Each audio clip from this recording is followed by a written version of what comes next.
Recording in progress. 민소라 출석 체크 좀 부탁해요. 얀판 브이헌. 이 하이델베르크 지금 우리가 한 3달 동안 배웠는데 소감을 한마디씩 얘기합시다. 내일 시험 칠 거거든요. 일주일부터 8주일까지. 시험 치기로 했죠, 지난주에? 기억이 없네. 방학 때 치기로 했잖아요. 방학 때 치기로 했어. 중간고사 끝나고? 기말고사 끝나고? 알겠습니다. 그러면 더 분량이 늘어나겠네요. 일단 그러면 한 10주일 정도 배우고 칩시다. 10주일 배우면 어디까지 배우냐면 28문까지 배우거든요. 그 정도를 배우게 됐을 때 네, 좋습니다. 28문까지 배우면 좋을 것 같아요. 성부 하나님에 대해서는 다 배우겠네. 오케이. 시험 뭐 예제 해줄까요? 예제? 얘들 그러면 기말고사와 함께 교회 고사를 치겠네. 기말고사, 교회 고사. 그렇다고 해서 여러분 고사 진행은 됩니다. 알겠죠? 지금 무슨 말 하는 거야? 네.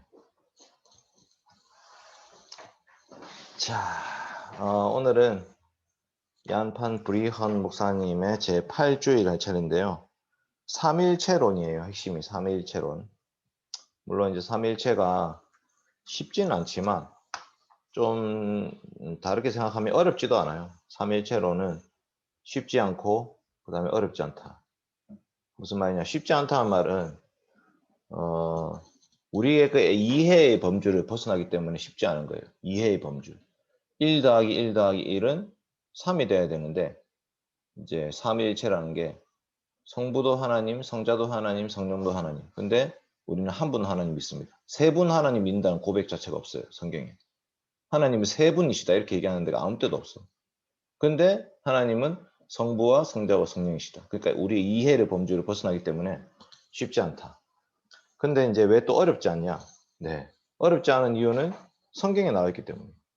우리가 그거를 생각을 해가지고 알아내야 되는 게 아니라 성경에 나와 있는 거를 받아들이면 되기 때문에 어렵지 않아요. 지금 이해가 됐는지 모르겠네.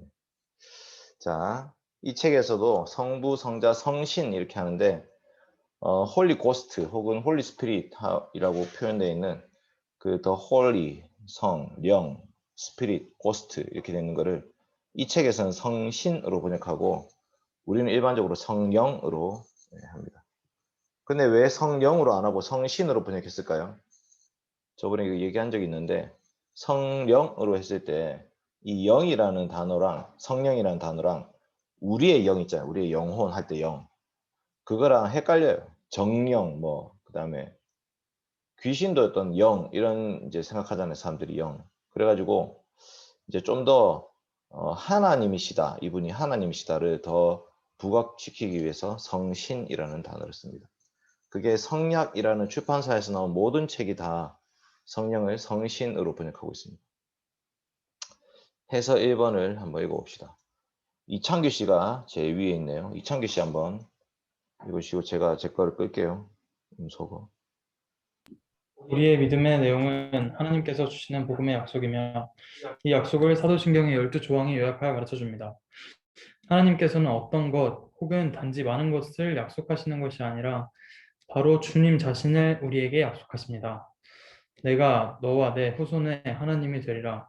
우리 믿음의 내용은 바로 하나님 자신입니다. 우리의 믿음과 우리의 신뢰는 하나님께로 향하며 하나님을 붙잡습니다. 우리의 믿음은 한 분 하나님이 존재하신다는 이성적 신념에 불과한 것이 아닙니다. 거기서 더 나아가서 우리는 믿음으로 하나님 안에서 안식을 누리며 우리 자신을 하나님께 맡깁니다. 사도신경의 12조항은 하나님께 대하여 말하고 있으며 하나님께서 우리에게 어떤 분이시고 우리를 위하여 어떤 일을 하시는지를 그리고 우리가 하나님께 대하여 무엇을 소망하는지를 말하고 있습니다.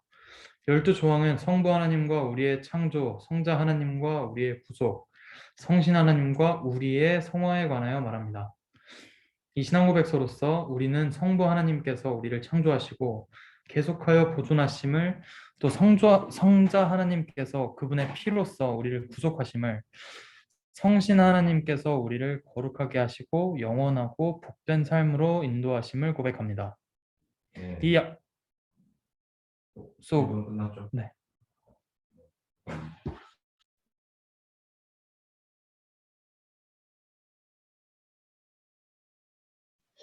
자, 그래서 일단은 큰 그림을 이렇게 그리시면 돼요.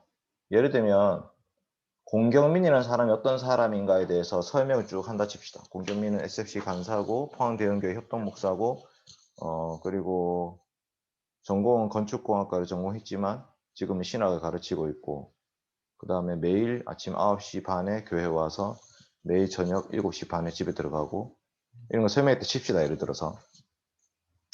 근데 이거 객관적인 지식인데 이게 소명이하고 소은이하고 소윤이한테 무슨 상관이 있을까요? 이제 이런 게 중요한 거예요.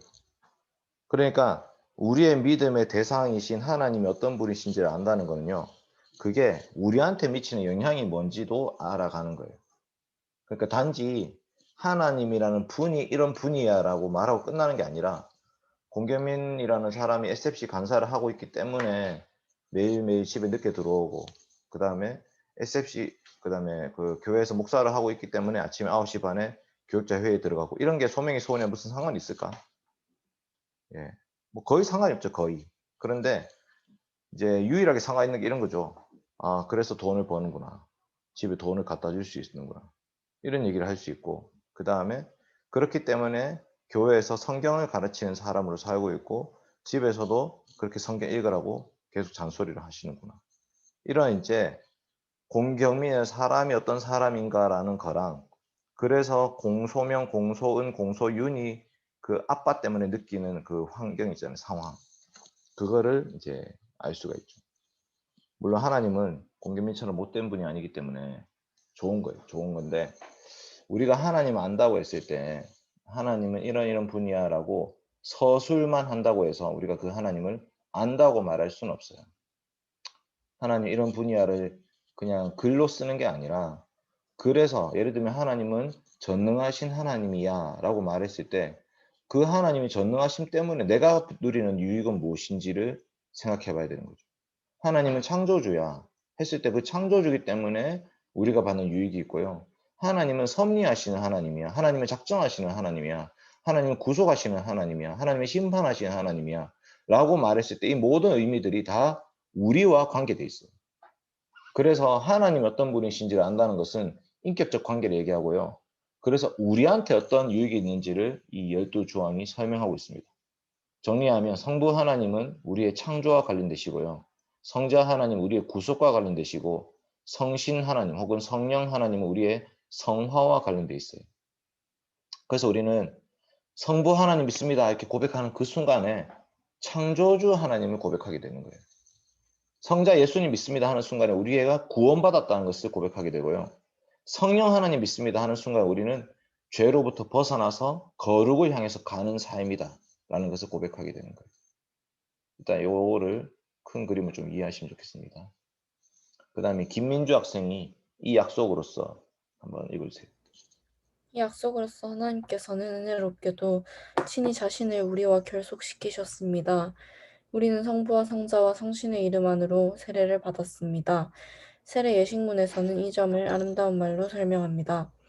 성부 하나님께서는 우리의 아버지가 되셔서 우리에게 모든 좋은 것을 주시겠다고 약속하시고 성자 하나님께서는 그분의 보혈로 우리의 죄를 씻어주실 것을 약속하시며 성신 하나님께서는 우리 안에 거하시면서 우리가 그리스도 안에서 소유한 모든 것을 실제로 누리게 하시겠다고 약속하십니다. 바로 이 약속을 우리는 믿음으로 붙잡는 것입니다. 이 약속을 우리는 의지합니다. 그리고 우리는 우리의 믿음의 요약에서 그것을 고백합니다. 성부 하나님께서는 하늘과 땅을 만드신 전능한 창조주로서 우리를 돌보시는 우리의 아버지시고 성자 하나님께서는 그분의 보혈로 우리를 구속하신 우리의 구속자시며 성신 하나님께서는 우리를 거룩하게 하시고 우리의 구속을 완성하실 분이라고 고백합니다. 네, 그게 우리가 받는 유익이에요. 이게 방금 우리가 받는 유익.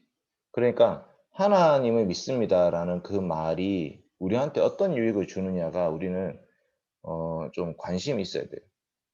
그러니까 이제 공부를 하는 게 아니에요. 하나님을 안다는 것은 내가 공부를 해서 내 머릿속에 하나님에 대한 지식을 채워야겠다. 그거는 하나님을 아는 게 아니에요. 하나님을 안다고 말했을 때는 이제 내 머리를 채우는 게 아니라 내 마음, 내 영혼, 내 삶, 거기에 연관성이 있는 하나님을 믿게 되고 의지하게 되고 고백하게 되는 거예요. 그러니까 우리가 이제 주일마다 예배 시간에 사도신경 고백할 건데요. 그 사도신경 고백할 때마다 그 고백이 하나님 이런 분이야라고 어떤 제3인칭으로서의 하나님을 우리는 고백하는 게 아니에요. 그러니까 이제 사도신경 고백하면서 우리는 하나님이 지금 우리 앞에 계신다. 우리의 고백을 듣고 계신다. 하나님은 이런 분이시잖아요. 라고 어린아이가 이제 아빠한테 떼쓰듯이 혹은 어린아이가 아빠한테 감사하듯이 혹은 어린아이가 아빠 앞에서 자기 죄를 고백하듯이 우리는 그렇게 하나님 앞에 선 우리 자신을 가지고 신앙 고백이라는 걸 하는 거예요. 이해되시죠? 그러니까 실제로도 그렇죠. 하나님은 영이시기 때문에 우리 예배의 공간에 함께 임재하셔가지고 우리 앞에 계신 하나님이에요. 실제로도 그렇죠. 그래서 옛날에 뭐 김성호 목사님 설교한 것 중에 이런 내용이 있었습니다. 설교를 시작할 땐가 뭐 마칠 땐가 하여튼 시작할 때 같은데 만약에 이 공간에 예수님이 앉아 계신다고 한번 생각해 보십시다. 그러면 우리는 예배를 어떻게 드릴까요? 이렇게 얘기한 적이 있었어요. 그래서 그때 충격받았어요. 와, 예배 공간에 예수님이 과연 앉아 계신다면 나는 예배를 어떻게 드렸을까? 정말 그게 약간 상상이 아니라 그게 실제잖아요, 실제. 예배 시간 우리는 하나님 임재하신다 이렇게 말하고 있는데 전혀 그런 개념과 느낌이 없이 우리는 예배 자리에 앉아 있었구나라는 생각이 좀 들었었고 그때 완전 한번 탁 깼었어요. 자, 25문 오늘은 두 가지 문답밖에 없어요. 주의 이름이 얼마나 영광스러운지요. 해설을 읽을 건데 일단 제가 좀 읽을게요. 우리는 24문처럼 삼위 하나님을 고백하는데 그 이유는 하나님이 자신을 그의 말씀에서 그렇게 계시하셨기 때문입니다. 이 중요한 게 말씀과 계시예요. 말씀, 계시. 계시란 말은 revelation, 자기 자신을 나타내다, 보이다, 드러내다, 증거하다 이런 뜻이고요. 말씀에서 계시하셨다는 말은 이 말씀은 입으로 말한 것도 말씀이지만 우리는 지금 기록된 말씀을 통해서 그 말씀을 듣고 있어요. 이해되시죠? 아브라함에게는 실제로 하나님이 나타나셔서 아브라함에게 귀로 듣도록 말씀하셨겠죠. 그런데 그 아브라함 이야기를 모세가 기록했을 때는 모세는 그거를 귀로 들은 게 아니라 성경책에다가 기록해가지고 그 말씀을 남겨놓은 거죠. 지금 우리도 귀로 듣는 게 아니라 기록된 말씀을 읽게 되는 거죠. 그런데 귀로 듣는 말씀도 있습니다. 뭐죠? 그게 설교예요. 기록된 말씀을 눈으로 읽을 뿐만 아니라 우리는 그 말씀을 입으로 되뇌이면서 되새김질하면서 그 말씀 읽기도 하지만 그 말씀을 설교자를 통해서 말로 귀로 듣게 돼요. 그래서 믿음은 들음에서 나며 들음은 그리스도의 말씀으로 말미암느니라 이렇게 말씀하고 있거든요. 사도행전에 보면 말씀을 읽는 사람이 깨닫지 못하고 있는데 그때 빌립이 나타나가지고 너 읽고 있는 거 깨닫느냐 이렇게 물으니까 이 말씀을 가르쳐 주는 자가 없는데 어떻게 깨닫습니까? 이렇게 얘기해요. 그러니까 빌립이 그 말씀을 가르쳐 줘요. 그게 바로 설교라는 방식이에요. 설교라는 것을 통해서 하나님은 기록된 말씀을 지금 이 시대를 살아가는 우리라는 말씀을 전달해 주고 계신 거죠. 그래서 우리는 말씀을 통해서 말씀으로부터 말씀의 빛 아래서 창조하신 만물과 그 만물이 보존됨을 봄으로써 하나님을 알게 됩니다. 하나님은 그분의 말씀 안에서 은혜로 우리에게 그분의 이름을 가르쳐 주셨습니다. 이름은 소리에 불과한 것이 아니라 우리는 그 이름으로 하나님을 대하고 있습니다. 이름이 하나님이십니다. 그러니까 여호와, 전능자, 만군의 하나님 이런 이름을 우리가 부를 때마다 그 이름이 그냥 하나님이 갖고 있는 여러 이름 중 한 개야 이렇게 얘기한 게 아니라 그 이름이 바로 그 존재라는 거예요. 하나님 전능자시고 하나님 여호와 하나님이시고 하나님 만군의 하나님이시고 하나님 임마누엘 하나님이시고 하나님 예수 그리스도시다. 예수라는 것은 구원자 이런 뜻이고요. 그리스도란 말은 직분자, 메시아, 기름 부음 받은 자 이런 뜻이에요. 그러니까 이 이름들이 성경에 나온 하나님의 이름들이 하나님 자체를 가리키고 있다 이렇게 볼 수 있죠. 그래서 우리가 세례를 받을 때 뭐라고 표현하냐면 성부와 성자와 성령의 이름으로 내게 세례를 주노라. 그 이름이 존재를 가리키는 거예요. 성부라는 존재와 성자라는 존재와 성령이라는 존재로 여러분의 일컬음을 받게 될 것입니다. 라고 세례를 받을 때 내 이름이 바뀌는 거예요. 내 이름 아시죠? 미안하다. 여기 앉아있는 사람들 민망해하지 않는데 이창규가 민망해하네. 네. 그 이름들은 마치 함께 하나의 빛의 이름을 무지개를 생각하시면 되죠. 여러 색깔들과 같습니다. 그렇지만 각각의 이름은 하나님의 어떤 것이 아니라 바로 하나님 자신을 말해주는 것입니다. 예. 그래서 하나님 이름이 다음과 같이 구별할 수 있습니다. 고유의 이름이 있어요. 하나님 부르는 호칭으로서의 이름, 하나님 여호와. 근데 하나님 어떤 분이신지를 나타내는 이름이 있죠. 완전한 분, 거룩한 분. 그리고 위격으로서의 이름이 있어요. 성부와 성자와 성령. 요 세 가지 이름에 대해서 한번 생각해 봅시다. 고유의 이름은 뭐냐면 하나님은 고유한 이름으로서 다른 존재는 이 이름을 불리지 않는 이름이죠. 그러니까 신이라는 의미죠. 사실은 하나님 혹은 엘로힘이라고 하는 거 장엄의 복수형. 무슨 말이냐면 엘로힘은 복수형이에요. 원래는 엘로하 뭐 이렇게 할 수 있는 엘이라는 그 단수가 있어요. 하나님에 대한 단수. 근데 하나님은 쓰일 때마다 엘로힘이라는 복수형으로 쓰이는데 장엄의 복수형, 어떤 권세와 권위의 상징이죠. 근데 동시에 사실은 삼위일체가 여기도 포함되어 있을 수 있는 내용이 있어요. 그러니까 하나님 부를 때 항상 복수형으로 쓰고 있거든. 하나님은 특이하죠. 그래서 하나님은 창조주고 통치자다라는 것을 가르치고 여호와라는 이름은 출애굽기에 나오는 이름인데 하나님 언약이 신실하시다. 그러니까 여호와라는 단어는요. 하나님이라는 단어는 좀 더 하나님의 어떤 능력과 위대하심, 크심, 광대하심 이런 걸 드러내는 거고요. 여호와라는 이름은 관계성이에요. 그 여호와 하나님이 자기 백성을 돌보시고 보호하시고 지키신다. 그 말씀 가운데 인도하신다. 이런 걸 나타내고 주님이시라는 것은 종의 반대말이죠. 주권자를 갖고 계시고 만군의 여호와라는 것은 야훼 처바오트라는 것이 만군이라는 게 처바오트인데 모든 군대 이런 뜻이에요. 예. 만군 이스라엘 별 천사 이런 군대의 하나님. 그러니까 이게 전쟁터에 나갈 때 하나님 쓰신 이름이에요. 속성으로 나타내는 이름은 이런 게 있습니다. 유일하시다, 단일 본질이시다, 영적이시다, 스스로 존재하신다, 영원하신다. 이런 거 전부 다 하나님에 대한 수식어자, 수식어. 불가해 하신 분이다. 불가해 알겠죠? 이해를 뛰어넘는 분. 이해할 수 없는 분. 우리의 이해에 갇혀 계시는 분이 아니라 아까 얘기했듯이 삼위일체라는 것이 이해하기 어렵잖아요. 맞죠? 쉽습니까? 네. 어쨌든 우리는 계시의 말씀을 통해서 하나 알 수 있는 거지. 예. 계시 안에 우리가 계시 안에 갇혀 있어요. 하나님은 계시를 통해서 자기를 드러내고 계신 거예요. 그러니까 보이지 않으시는 분이시다. 이런 게 하나님의 속성이 변치 않으신다. 하나님이 후회하셨다. 왜 후회하시는가? 하나님은 마음을 돌이키는 분이 아니기 때문에 변한 것은 사람이 변한 거죠. 무한하시다. 전능하시다. 완전한 지혜자가 되신다. 의로우시다. 이런 거 전부 다 하나님의 속성. 왜 이렇게 많아? 선하시다. 끝이 없네 지금 보니까. 13. 진짜 많죠. 거룩하시다. 대박. 와, 모든 것을 아신다. 15번. 위격의 이름. 이제 끝났어요. 그래서 여러분 하나님의 속성이라는 것이 사실 기도할 때 처음 부르는 수식어 우리가 이런 거 많이 써요. 사실. 모든 것을 아시고 무소부재하시며 영원하시고 어미로우시며 이런 표현을 쓸 때 이 전부 다 하나님의 속성과 관련된 내용들인데 왜 우리가 그런 속성을 부르면서 기도를 시작하는가?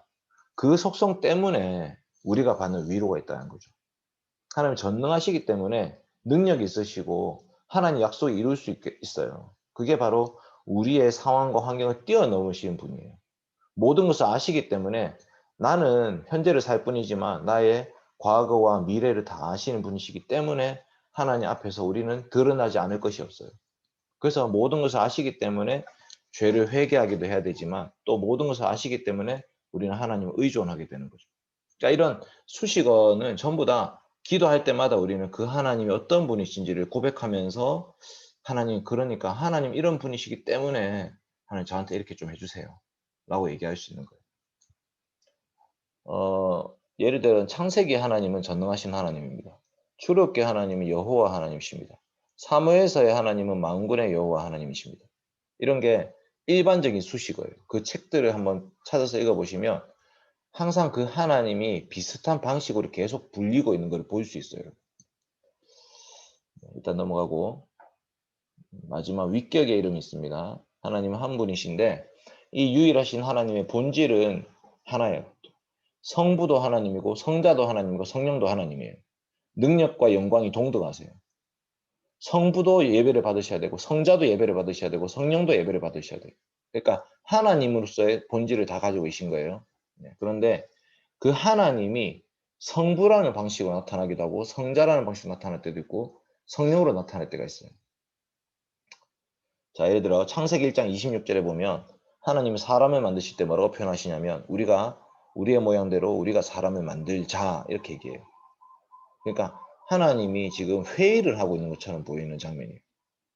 창세기 1장에 하나님이 갑자기 뭐 빛이 있으라, 하늘이 있어라, 뭐 물이 모여라, 뭐 묻이 드러나라, 땅은 뭐 식물을 내라 이렇게 계속 명령형을 하시다가 창세기 1장 26절에 가서는 갑자기 명령형이 아니라 뭐뭐 하자, 청유형 문장을 쓰고 있죠.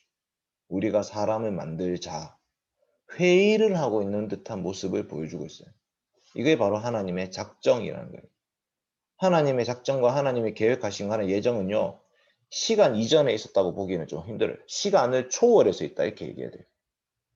그러니까 하나님이 시간에 갇혀가지고 천지 창조하기 전이라는 그 상태의 시간 이거를 나중에 화이트보드를 쓸 수 있는 얘기하겠습니다. 그러니까 선분을 넘어선 직선으로 만들어가지고 시간이라는 그 시간 전 이런 개념으로 창세 전이라는 표현을 쓰지 않는다고 성경은. 창세 전이라는 말은 시간을 창조하기도 전이니까 그거는 시간과 상관없는 어떤 그 영역을 얘기하는 거예요. 아, 이거 어떻게 설명하지? 우리가 1차원, 2차원, 3차원 할 때는 1차원, 2차원, 3차원이 디멘전이 전부 다 공간을 설명할 때 쓰는 표현이잖아요. 근데 4차원을 하면 시간을 보통 의미해요. 시간. 그래서 블랙홀이나 화이트홀이나 이런 걸 얘기할 때 4차원이라고 얘기하는데 하나님은 4차원을 뛰어넘어. N차원이에요. 근데 그 N차원에 계신 분이 갑자기 이 시간 세계 안으로 팍 들어와요. 우리의 모양대로 우리가 사람을 만들자라고 말씀하신 그 계획과 작전과 예정하심이 이 땅 가운데 딱 이루어지는 게 사람에 대한 창조라는 거. 와, 이거 어떻게 설명하면 좀 쉬운 방법 없을까? 알겠습니다. 일단 넘어갑시다. 제가 좀 쉽게 설명하는 법을 배워야 되는데 시편에는 여호와 혹은 주님이 나오는데요. 우리나라 성경은요 진짜 잘 되어 있어요. 우리나라 성경은요 여호와로 번역했잖아요. 근데 영어로는 둘 다 로드예요. 여호와도 Lord 그를 대문자로 썼고요. 그 다음에 소문자 LORD는 주님이에요. 근데 한글 성경은 그렇게 안 해놨어. 한글 성경은 둘 다 여호와는 여호와로 번역했어요. 야훼를. 그리고 주님은 주님으로 번역했어요. 그러니까 성경이 엄청 잘 되어 있는 거죠.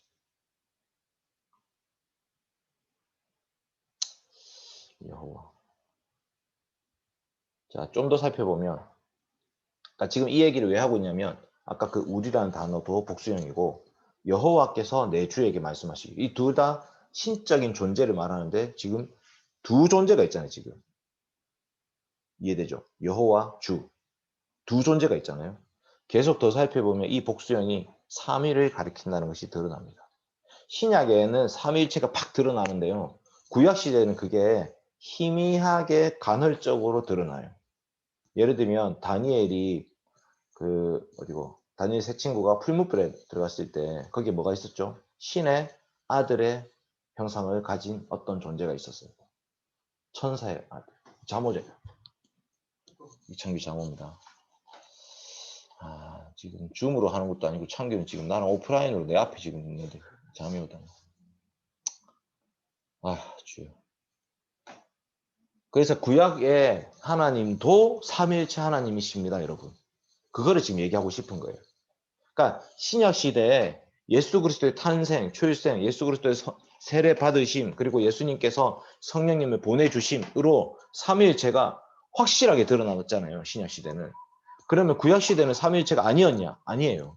원래 구약 시대도 하나님은 삼위일체 하나님이셨어요. 근데 그게 기본적으로는 여호와 하나님이라는 방식으로 드러나는데, 근데 여호와의 사자도 나와요. 주도 나와요. 천사의 아들과 같은 모양으로 나타나기도 해요. 그게 신기하잖아, 지금. 정말 신기한 걸로. 그래서 신약 시대는 삼위일체, 신약 성경에 삼위일체 표현이 수태고지에서 바로 나타납니다. 성령이 내게 임하시고, 자, 삼위이신 성령 나왔죠? 지극히 높으신 이의 능력이 너를 덮으시니, 지극히 높으신 이가 누구시냐면 성부 하나님이에요. 이름으로 나실 바, 이분이 바로 예수님이시죠. 그러니까 누가복음 1장 35절에 삼위일체가 팍 드러나는 거죠. 성령이 임하시고 지극히 높으신 이라는 분의 능력이 너를 덮으셔서 나실 바 거룩한 자는 예수 그리스도시다. 하나님의 아들이다. 이렇게 됐죠. 예수님이 요단강에서 세례 받을 때도 성자는 세례를 받고요. 물에서 올라오세요. 성령님께서는 비둘기처럼 임하십니다. 성부는 하늘에서 말씀하십니다. 이는 내 사랑 아들이요 내 기뻐하는 자라. 그러니까 양태론이라 이단이 있어요, 여러분. 양태론. 뭐냐면 구약 시대는 성부, 예수님 시대는 성자, 신약 시대는 성령. 그래서 그 시대마다 한 분 하나님이 얼굴을 바뀌어서 나타난다. 얼굴이 마치 새 얼굴이 있는데 얼굴이 막 돌아가면서 나오는 것처럼 이렇게 생각하는 사람들이 있는데 그건 거짓이죠. 왜냐하면 그러면 예수님 세례받는 장면에서 그런 장면이 있을 수가 없는 거죠. 성자는 물에서 올라오고 성령님은 비둘기처럼 내려오시고 하늘에서는 이는 내 사랑 아들 내 기뻐하는 자라 말씀 내리시죠. 그래서 고린도후서 13장 13절 우리가 축도할 때 쓰는 말씀이죠. 주 예수 그리스도의 은혜와 하나님의 사랑과 성령님의 교통하심, 감화, 감동, 성령님의 수식을 많이 붙이잖아요. 근데 교통하심이 제일 중요해요. 교통하심이 뭐냐면 하나님과 우리가 서로 교제를 나누는 거예요. 그 성령님께서 역사하셔야지 가능한 일이거든요. 마태복음 28장 19절에 나오죠. 아버지와 아들과 성령의 이름으로 세례를 베풀으라. 분명히 아버지와 아들과 성령의, 근데 이름이 단수예요. 아버지의 이름, 아들의 이름, 성령의 이름. 그래서 이름들로 세례를 베풀라 이렇게 말씀하지 않고 아버지와 아들과 성령의 이름으로 세례를 베풀라. 그래서 네덜란드 신앙고백서는 이렇게 생각합니다. 우리는 이 모든 것을 성경의 증언으로부터 그 다음에 삼위께서 각기 행하시는 일, 특히 우리 안에 깨닫게 되는 삼위의 일들을 통해서 알게 됩니다. 그래서 우리가 이걸 알게 되는 루트가 두 가지인데 성경의 증언에서도 알 수 있고요. 우리 안에 깨달음을 주시는 성령 그 삼위 하나님의 일로 통해서도 알게 됩니다. 그래서 여러분 우리가 성경의 증언이 정말 중요한데 그 성경의 증언이 우리 삶 가운데 역사하셔서 실제 그 하나님 만나게 해주시는 거예요. 나오죠? 삼위 하나님 행하시는 일을 우리는 우리 자신의 삶에서 깨닫습니다. 그래서 삼위일체를 믿는다는 것은 무미건조한 이론이 아니에요. 머릿속에서 알고 있는 게 아니에요. 예를 들어서 생각해 봅시다. 이슬람교는 알라 신을 믿잖아요. 그 신은 심판하는 하나님이고 두려운 신을 믿고 있어요. 그래서 어떻게 살 수밖에 없냐면 그 두려운 알라한테서 알라가 원하는 대로 우리는 행위의 공로를 가지고 그 신에게 나아가야 돼요. 근데 우리는 그런 하나님 믿지 않습니다. 무섭고 두려운 하나님이면서 동시에 우리를 사랑하셔서 아들을 보내셨고 아들은 우리 죄를 대신해서 십자가 죽으시는 하나님 믿고 있어요. 그래서 우리는 하나님의 심판이 두려우면서 동시에 예수님 십자가로 말미암아 은혜 받은 자로 하나님 앞에 나가요. 이게 놀라운 광경이죠, 여러분. 그렇습니다. 예를 들어 공경민이나 인격제가 늘 뭐라고 혼내키고 이렇게 하는 사람이라면 소명이 소은이 소윤이가 저를 만날 때마다 두려워하겠죠. 근데 우리 집사람은 늘 얘들을 보듬어주고 안아주죠. 사랑해주고 돌봐주죠. 얘들이 이해하려고 하고 대화하죠. 그래서 이 엄마 아빠 앞에 서 있는 이 아이들은요. 늘 두렵고 무섭고 떨리기만 한 게 아니라 엄마의 사랑과 관심 속에서 기뻐하고 감사하면서 부모님께 나와요. 근데 이제 가끔씩은 엄마가 호통을 치지. 엄마가 막 소리 지르고 물건 집어 던지고 막 이렇게 할 때가 있죠. 아, 여러분 실제로 그런 건 아닙니다. 그냥 하는 말이에요. 어쨌든 그런 엄마의 모습이 있을 때 또 아빠가 그 나머지를 채워줄 수 있고. 그래서 엄마 아빠라는 이 존재를 통해서 우리는 삼위 하나님이 어떤 분이신지를 희미하게 느낄 수 있어요. 그 다양성이라는 거를 한 분 하나님이시지만 하나님은 공의로우시면서 사랑이 무한하시고 은혜가 풍성하신 하나님이시다. 역사와 만물을 주장하시는 하나님이시다. 이런 하나님에 대해서 우리는 다양하게 고백하면서 나아갈 수 있어요. 삼위일체 하나님. 그리고 성령 하나님 우리 안에 역사하시는 하나님이시고 그 은혜와 구원을 적용시키시는 하나님. 그래서 네덜란드 신앙고백 8절에서 삼위 하나님 이렇게 고백한다고 합니다. 우리는 이 진리와 말씀에 따라서 유일한 한 분 하나님 믿는데 단위의 본질이시다. 다 하나님이시니까. 근데 공유되지 않는 특성에 따라서 구별됩니다. 성부와 성자와 성령으로 구별됩니다. 공유되지 않는 특성이란 게 뭐냐면 성부는 아버지 되시며 아버지 되시. 이거를 좀 다르게 얘기하면 낳으신 분이라고 해요. 낳으신 분. 그래서 그분은 스스로 존재하시는 분이고 둘째 위격인 성자는 태어나신 분, 낳으신 분, 낳은 분, 낳으신 분, 낳다의 수동형이 뭐야? 낳게 되신 분. 하여튼 비같은, the only 비같은 가치거든. 그게 성자가 독생자 할 때 only 비같은 가. 영어로 비같은, B-E-G-O-T-T-E-N, 비같은. 아니, 비같은이 아니고, 그 김태희 남편 비같은이 아니고, 김민주만 웃고 있네. 비같은, 네, 비같은. 근데 예수님 비같은이면 진짜 되게 재밌겠다. 비같이 생겨가지고. 근육 막 있고, 막. 춤추시고. 미안합니다. 지금 제가 신성모독죄를 범하고 있습니다. 네. 아니, 다 졸고 있어가지고. 그 다음에 아버지께서 아들에게 생명을 주시고요. 아들 안에 생명 있게 하십니다. 이런 표현들이 약간 애매하긴 해요. 왜냐면 성자 예수님이 원래 생명이 있으셨거든요. 생명의 주. 태초부터 계신 생명의 말씀에 관하여라고 예수님은 이미 생명이시다라고 고백하기 때문에. 근데 어쨌든 성부와 성자의 관계성을 지금 설명하려고 이렇게 얘기하는 거예요. 아드님은 아버지로부터 발생하십니다. 뭐 이런 표현들. 근데 이 표현 때문에 오해하는 게 이런 게 있어요. 아리우스라는 사람이 오해를 했죠. 그러면 성자가 성부로부터 발생하셨다고 표현했기 때문에 그러면 성자가 발생하지 않은 시점, 성부 혼자 있던 시점 있지 않겠냐 이렇게 얘기해요. 그게 이단이죠. 왜냐하면 지금 이게 시간 밖에서 일어난 일이 시간 밖. 그러니까 아까 우리가 시간을 생각했지만 시간도 창조된 거거든요. 그러니까 시간 밖에서 일어난 거는 시간 전이라는 개념 자체가 없는 거예요.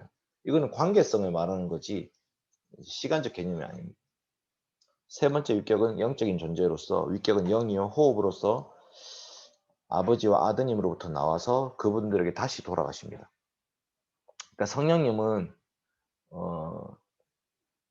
어떻게 다 규정하기가 쉽지가 않아요. 성령님을 저는 어떻게 생각하냐면 예수 그리스도의 그 구원 사역이라는 것을 우리 개개인에게 적용시켜 주시는 분이시다 이렇게 고백해요. 그러니까 성령님이라는 분이 역사하시면 성자 예수 그리스도의 사역이 우리 것이 된다. 우리와 성자 예수님을 딱 접붙여 주시는 분이시다. 저는 그렇게 이제 읽고 고백하는데 영적인 존재. 그래서 그 이름이 성자와 성부와 성자와 성령이에요. 이름을 섞어서 사용하면 안 됩니다. 예를 들어 여러분 이런 거 있죠. 십자가에 못 박히신 분은 누구예요? 성부가 십자가 못 박혔다. 말이 됩니까 안 됩니까? 성령이 십자가 못 박혔다. 성경에는 그런 표현 자체가 없어요. 여러분. 십자가 못 박히신 분은 오직 성자 예수님밖에 없습니다. 그러니까 뒤섞어서 사용하면 안 돼요. 천지를 창조하신 분에 대해서는요. 다양할 수 있어요. 천지를 창조하신 분은 하나님도 창조하셨는데 예수님도 창조하셨거든요. 그러니까 만물을 창조하신 분이 성자 예수님이시다라는 말씀이 나오거든요. 성령님도 창조의 영으로서 역사하세요. 그래서 창조와 관련해서는 꼭 성부만 역사하시는 건 아니에요. 그런데 십자가에 못 박혔다. 이건 확실하게 예수 그리스도만 하신 일이에요. 그리고 성령 하나님이 능력으로 우리 안에서 역사하시는 분이에요, 지금. 성령 하나님이 능력으로 우리 안에 역사하시는 분. 그래서 이제 우리 안에 성부 하나님 계신다. 이거는 좀 맞지가 않아요. 그래서 이제 일단은 그 성부와 성자와 성령이 구별되신다는 개념을 좀 갖고 있어야 되고, 그런데 성부도 하나님이시고 성자도 하나님이시고 성령도 하나님이시다, 이렇게 고백하는 겁니다. 이제 세위격의 사역을 보시면 창조, 구속, 성화인데 이 모든 사역에서 세위격 모두 활동하시지만 그래도 한 위격이 전면에 나서서 일하십니다. 그래서 세 분은 아니고 3위가 함께 사역하시는데요. 주도적으로 하시는 분이 누구신가에 대한 얘기를 하는 거예요. 주도적으로. 창조와 관련해서는 성부의 주도성이 나타나요. 구속과 관련해서는 성자의 주도성이 나타나고 성화와 관련해서는 성령의 주도성이 나타나고 있어요. 이게 점점 더 삼위일체론이 힘들어지고 있네요. 아이고 주여. 자, 세 위격의 존재 순서 질서. 우리는 삼위 하나님 위격을 첫째, 둘째, 셋째 위격으로 칭하지만 이 순서는 실제 등급이 아닙니다. 세 위격은 동등하시고 영원부터 하나님이신 한 분 하나님이십니다. 세 위격은 각각의 모든 신적 본질에 참여하고 계십니다. 그래서 이제 성경을 보면 성자와 성령이 성부 하나님과 동등하시다. 그는 근본 하나님과 본체시나 이런 표현이 나오죠. 그래서 성부 하나님뿐만 아니라 성자와 성령에게도 이런 이름을 돌리는 하나님의 이름도 여호와라는 이름을요. 성자를 가리켜서도 여호와 혹은 주님, 전능하신 분, 영존하신 아버지 이렇게 표현한다고 말하고 있어요. 성령님에 대해서도 하나님이라고 칭합니다. 사도행전 5장 사건은 뭐냐면 아나니아와 삽비라는 사람들이 알죠? 땅을 팔아가지고 땅 판 값을 가져다가 일부를 숨기고 이거 하나님께 전부 다 드립니다 이렇게 말을 했었어요. 그랬더니 네가 지금 누구한테 거짓말 하느냐, 성령을 속이고 이런 표현이 나오는데 네는 거짓말을 누구한테 했냐면 하나님께 거짓말한 거야 라는 말이 나와요. 그러니까 성령을 속였다, 하나님께 거짓말한 거다. 이게 지금 같은 내용이라는 거죠. 그 하나님의 속성, 성자도 영원하시고 모든 것을 아시고요. 성령도 어디든지 계시고요. 그러니까 지금 성부와 성자와 성령의 어떤 공통점을 지금 얘기하고 있는 거예요. 그 다음에 창조 사역도 함께 일하셨고요. 영에 있어서도 성자와 성령의 이름으로도 우리가 세례를 받습니다. 그래서 삼위일체에 대한 고백은요. 항상 우리의 이성을 초월하고 있어요. 초월. 내가 전부 다 완전히 다 논리적으로 합리적으로 이해할 수 있는 분은 아니에요. 그런데 이성을 거스르는 분은 아니에요. 그래서 이슬람교가 우리를 조롱할 때 이렇게 얘기합니다. 3이 1이다. 이런 식으로 조롱해요. 삼위일체를 믿는다고 해서 우리를 조롱하면서 이렇게 얘기한다. 그런데 우리는 한 본질이 세 본질이라고 하지 않고 한 본질이 세 위격 안에 있다고 말하기 때문에 본질과 위격의 차이를 얘기하고 있어요. 역할과 기능의 차이가 있는데 그 분이 어떤 분이신가에 있어서는 동등하시다. 아이고 지금 말하시면 하면서 점점 더 힘들어지고 있네요. 넘어갑시다. 그래서 지금 이게 성경 본문 얘기 하나도 안 하고 논리적으로만 설명해서 그런 건데요. 성경 본문을 한번 찾아서 좀 읽으면서 얘기하면 좋겠습니다. 여러분 요한복음 17장 한번 찾아볼까요? 요한복음 17장. 성경책 다 갖고 계시죠? 요한복음이 이 삼위일체론을 이제 본문에서 제일 잘 드러내고 있는데 그 중에서도 백미가 17장이에요. 요한복음 17장. 주여. 요한복음 17장의 5절 보십시오. 혹시 성경책 없으신 분이 있을 수도 있는데 알아서 들으십시오. 그러면 요한복음 17장 5절 제가 읽을게요. 아버지여, 창세 전에 내가 아버지와 함께 가졌던 영화로서 지금도 아버지와 함께 나를 영화롭게 하옵소서. 아멘. 아버지여라고 했을 때 아버지는 성부 하나님이시고요. 창세 전에 라는 것은 아까 얘기했듯이 시간 밖에 영원이라는 그 상태를 얘기한 거예요. 이제 시간적인 개념으로 자꾸 얘기를 하면 우리의 예정론이 어떻게 되냐면 운명론이 돼요. 프로그래밍화 돼가지고 하나님은 그 프로그램대로 우리를 움직이신다 이렇게 얘기하게 되는 게 그게 문제의 함정이에요. 그러니까 예정론은 운명론이 아닙니다. 예정론은요. 하나님의 작정, 하나님의 회의, 하나님이 협의를 하고 계신 그거를 얘기하는 게 작정이에요. 그러니까 이 땅에서 일어나는 일들이 그 하나님의 뜻하신 바와 관계없이 일어나는 일이 하나도 없다고 우리는 고백하는 거잖아요. 아이고 이것도 더 힘들어지네요. 예정론도 나중에 한번 더 설명하겠습니다. 자, 그래서 창세전에 내가 아버지와 함께 가졌던 영화로서 성부와 성자와 서로 영화롭게 서로 영광을 주고받고 있었다라고 말씀하고 있고요.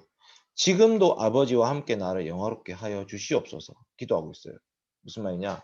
이제 곧 예수 그리스도는요 십자가에 죽으실 거고요. 그러고 나면 이 땅 가운데 제자들만 남겨지게 될 건데 그때 하나님이 예수 그리스도를 받으셔서 영광 가운데 그 영광이라는 표현은요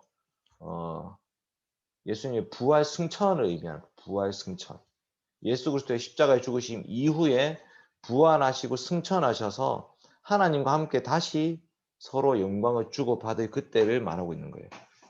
그 하나님과 예수 그리스도의 관계가 영광스러운 관계, 서로 영광을 주고받고 있는 관계예요. 그런데 21절 보시면 뭐라고 되어 있습니까? 21절. 아버지여, 아버지께서 내 안에, 내가 아버지 안에 있는 것 같이 이게 바로 서로 영광을 주고받고 있는 장면이에요. 아버지께서 내 안에 계시고 내가 아버지 안에 있고 이거를 상호 침투라고 부르는 페리코레시스라는 이런 삼위일체 교리의 내용인데 성부와 성자가 서로 영광을 주고받고 있는 이런 장면을 말하고 있는데 그들도 다 하나가 되어 우리 안에 있게 하사 이 성부와 성자와의 교통 가운데 이들, 이 제자들도 거기에 같이 동참시켜 주십시오라는 기도예요. 이해되시죠? 그러니까 삼위 하나님이 서로 영광을 주고받으면서 한 몸으로서 한 위격으로서 위격 아니고 한 본질로서 아이고 주여 네 더 안 좋아졌다. 24절도 한번 봅시다. 24절 아버지여 내게 주신 자도 이게 바로 제자들 혹은 제자들을 통해서 예수님 믿게 될 교회예요. 아버지여 내게 주신 자도 나 있는 곳에 나와 함께 있어. 예수님 계신 곳에 예수님과 함께 있게 해달라. 그게 바로 예수님과의 연합을 얘기하는 거예요. 아버지께서 창세전부터 나를 사랑하심으로 내게 주신 나의 영광을 그들로 보게 하시기를 원하옵나이다. 예수 그리스도의 십자가의 죽음과 부활과 승천 이후에 교회가 오순절 성령 강림을 통해서 예수 그리스도의 부활과 승천에 같이 참여하게 되는 걸 말하고 있는 거예요. 여러분 예수님 믿습니까? 했을 때 믿습니다 이렇게 얘기하잖아요. 그럼 어떻게 되냐면 예수님의 십자가의 죽음이 나의 죽음이에요. 나는 더 이상 심판받을 필요가 없는 존재가 되어버렸어요. 예수님 십자가 때문에. 그리고 예수님의 부활이 나의 부활이 됐어요. 나는 이미 부활한 자로 이 땅을 살고 있어요. 그리고 예수님이 하나님 보좌 우편에 앉아 계시기 때문에 나도 거기에 함께 올라 앉아서 하나님과 함께 영광을 주고받고 있는 상태가 된 거예요. 그게 바로 예배예요. 우리는 이제 예배를 이 땅에서 드리지만 사실은 하늘의 예배를 드리게 되는 거죠. 그래서 26절 마지막으로 이렇게 얘기하죠. 내가 아버지의 이름을 그들에게 알게 하였고 또 알게 하리니 아버지의 이름. 도대체 하나님 아버지가 누구신가? 성자 예수님을 통해서 하나님 아버지 알게 되고요. 성령님을 통해서 그 하나님 아버지 알게 돼요. 이는 나를 사랑하신 사랑이 그들 안에 있고 나도 그들 안에 있게 하려 함입니다. 하나님과 예수 그리스도의 사랑이 그 삼위일체 안에 있고 그 다음에 하나님과 예수 그리스도의 사랑이 우리에게도 전해져 내려오는 거죠. 아이고 삼위일체는 뭐 설명할 때마다 쉽지가 않은 것 같습니다. 요한 1서도 이제 이런 말씀을 해요.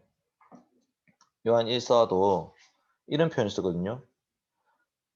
우리가 보고 들은 바 요한 1서 1장 3절인데 우리가 보고 들은 바를 너희에게도 전함은 우리는 사도들이고 너희는 요한 1서의 수신자 교회인 에베소 교회를 말해요. 우리가 보고 들은 바는 예수 그리스도에 대한 거죠. 사도들이 예수님과 함께 살았기 때문에 예수님을 보았고 예수님 들었어요. 그런데 너희에게도 전함은 복음을 전하고 있죠. 설교하고 있는 거예요. 너희로 우리와 사귐 있게 하려 합니다. 그 교회가 사도들과 서로 교제가 있어요. 어떻게 되냐? 우리의 사귐은 아버지와 아들 예수 그리스도 더불어 누립니다. 아버지와 예수 그리스도의 누림, 사귐이 있고요. 그 사귐에 지금 사도들이 동참하고 있고요. 그 사도들의 사귐에 교회를 동참시키고 있는 거예요. 그러니까 이게 삼위일체론의 핵심이에요. 그러니까 하나님 어떤 분이신가를 우리 고백한다는 것은 그 하나님의 기쁨의 교제 가운데 우리도 같이 동참하게 되는 것을 말하고 있는 거예요. 그러니까 우리가 믿는 하나님은 그냥 우리는 저 멀리 떨어져 가지고 나는 이런 존재야 라고 자기를 드러내고 끝, 그런 분이 아니에요. 나 이런 하나님이니까 너희도 나와 함께 같이 살자 이렇게 얘기하시는 거예요. 그래서 임마누엘, 내가 항상 너희와 함께 있으리라 하시니라. 아멘. 아이고, 더 힘들어졌다. 미안합니다. 혹시 질문 있으면 하시죠. 이게 다 이해시킬 수는 없지만. 여호와 증인 어떤 증인이죠? 여호와 증인. 여호와 증인은요, 예수 그리스도의 신성을 부인하는 자들이에요. 성부 하나님만 참 하나님이시고요. 여호와의 증인에서 성자 예수님은 하나님이 아닙니다. 이단이에요. 최근에 은사주의 운동하시는 분들 성령 하나님만 주장해요. 성령 하나님만. 여러분 성자와 성부와 성령과 성자와 성부는요 다 같은 하나님이십니다. 그래서 어떻게 되냐면 같은 사역을 하시는 거예요. 성령 혼자 독단적으로 자기 사역을 할 수 있는 분이 아니십니다. 성령의 사역은 성자의 사역과 연결되어 있습니다.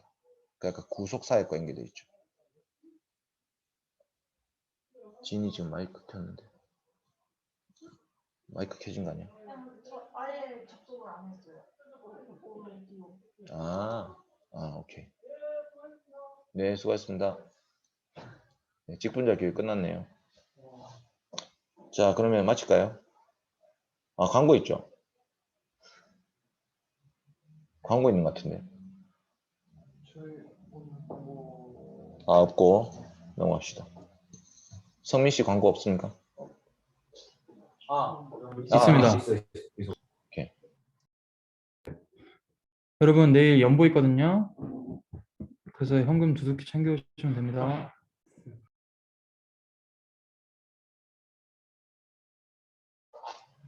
오늘 제가 이청년부 수련회를 갔었는데 이제 권준 목사님께서 헌금과 관련된 논의를 꺼내셨어요. 그래서 이제 헌금을 우리는 하나님께 바칩니다. 이렇게 표현을 쓰는데 네덜란드 기독교회에서는 하나님께 바칩니다라는 표현이 좋기는 하지만 실제로는 우리의 필요를 우리가 서로 채우는 거예요. 하나님이 주신 것으로. 그러니까 뭐냐면 네덜란드 기독교회는 이렇게 한대요. 1년에 써야 될 지출 목록을 다 정리를 한대. 1년 동안 써야 될 지출 다 정리해서 합산을 하면 우리가 올해 2천만 원 써야 된다 이렇게 답이 나오잖아요. 그럼 2천만 원을 어떻게 이제 모을 거냐? 52주로 나누죠.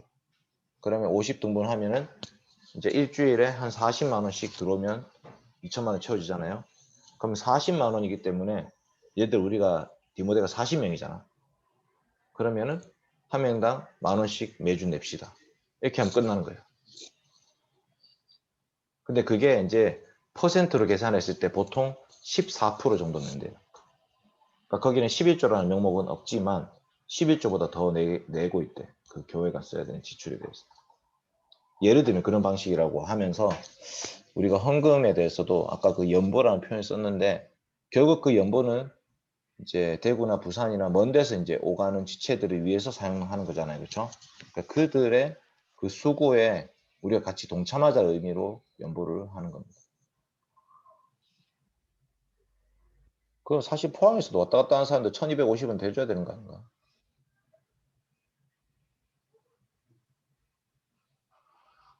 미안합니다. 분위기 싸하네. 네. 우리 이란씨 그러면 이란씨, 오란씨라는 따로 있어요. 없고요. 그 사역자 모임 날짜만 좀 정해주시면 감사하겠습니다.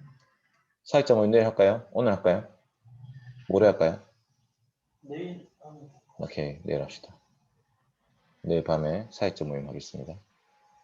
근데 성민이가 보니까 9시 반쯤 구미 도착하더라고. 그 10시에 하면 될 것 같아. 9시 반이 약간 애매하더라고. 맞지? 그때도 제가 발레볼에서 뛰어본 거라 그러니까 10시가 낫겠지. 10시 합시다. 내일 10시. 내일은 축구하시면 안 됩니다. 오늘 축구하시고 내일 축구하지 마시고. 그리고 이제 한 가지 해명할 게 있는데, 여러분 제가 사역을 내년 12월까지만 한다 이 표현이, 저 내년에 포항대형교 그만둔다 이 표현이 아니거든요. 여러분이 이런 소문을 누가 퍼뜨리고 있는 것 같은데, 문제는 이런 소문이 우리 목사님 귀에 들어가면 공경미 좀 맞아 좀 있으면 교회 떠나가려고 하는 거구나 이렇게 오해할 수 있단 말이에요. 여러분 절대 그걸 말을 하시면 안 돼요. 그러니까 팩트는 딱 한 개. 공경민이 2022년 12월 31일부로 경북 동부 지부 SFC 책임관사 사역이 끝난다. 이게 이제 그냥 유일한 팩트예요. 그 말고는 아무것도 없어. 그러고 우리가 집을 사놨잖아요. 우리 집사람하고 저하고 그 장모님 돈 빌려가지고. 알죠? 문재인 씨 때문에. 우리 대통령님이 집 뭐 2채 가지고 있으면 그 세금 내라 해가지고 우리 집주인이 집을 내놔가지고 우리 집에 한 3집이 왔다 갔다 하면서 집이 팔릴 것 같아가지고 이사 가야 되니까 어떻게 하면 좋을까 해가지고 우리가 장모님 돈 영혼 끌어 모아가지고 1억 4,500만 원을 샀단 말이에요. 그러니까 이제 그 말은 어쨌든 내년 12월까지는 여기 있어야 되기 때문에 그걸 집을 산 거지. 뭐 그 다음 스텝에 대한 아무런 생각과 계산이 없어요. 그러니까 여러분 제발 저를 막 떠나보내려고 하지 마시고 아무 말도 하시면 안 돼요. 사실 이게 어떤 말도 도움이 안 됩니다. 공경민 포항에 쓰려고 한다도 도움이 안 되고 공경민 포항 떠나려고 한다도 도움이 안 되고 뭐 방해는 할 수 있겠지. 공경민 저마저 빨리 좀 내보냈으면 좋겠다 이런 생각 드시는 분들은 공경민 목사님 포항 떠나려고 합니다라는 소문을 막 이렇게 떠드시면은 아마 우리 목사님 들으시고 그래 공경민 내보내야겠다 이렇게 생각할 수 있긴 하겠죠. 어쨌든 그런 이제 말들이 뭐 거취와 관련해 가지고 뭐 말을 할 수는 있는데 뭐 어쨌든 팩트는 아니다라는 것을 제가 지금 해명을 해야 될 수준에 이르렀습니다. 왜 이런 해명을 내가 지금 하고 있는지 정확하게 모르겠지만 1년 반 남은 시점에서 나한테 들은 사람들은 그냥 내년 12월까지 임기 끝납니다 이런 얘기밖에 들은 적이 없을 거예요. 아무도. 그 외에 말을 들은 사람이 아무도 없을 건데. 우리 원무 씨 들은 적 있습니까? 근데 이제 생각해보니까 들은 적 있는 것 같기도 하고, 뭐라고 얘기했어요? 그렇네요. 네? 제가 뭐라고 얘기했어요? 그 소식 들은 적 있냐고 물어보시지 않았어요? 아니 그러니까 내년 임기가 끝나는 거 말고 다른 얘기를 들은 적이 있나요? 아니, 다른 얘기 들은 거 없고요. 가시면 되게 슬플 것 같네요. 이게 무슨 말이야? 안 간다니까. 아니 안 간다도 아니 이게 진짜 그냥 진짜 힘들다 이거 진짜. 그냥 그냥 만약에 예. 아니 그냥 만약이 이게 그 중요한 거야. 만약이라는 표현이 진짜 다양하게 쓰일 수 있거든 사실 이게. 그래서 좀 진짜 의미하는 세력. 저는 여러분을 뭐 버리려고 하거나 뭐 그런 아무런 마음이 없어요, 여러분. 예. 뭐 그렇다고 제가 여러분 취하겠다는 건 아니지만 어쨌든 하나님께서 저한테 맡기신 사역이고 그래서 그냥 감사하는 마음으로 섬길 뿐이지 저의 의도와 목적이나 뭐 제 욕심 차리려고 저는 그렇게 사역하는 사람이 아닙니다.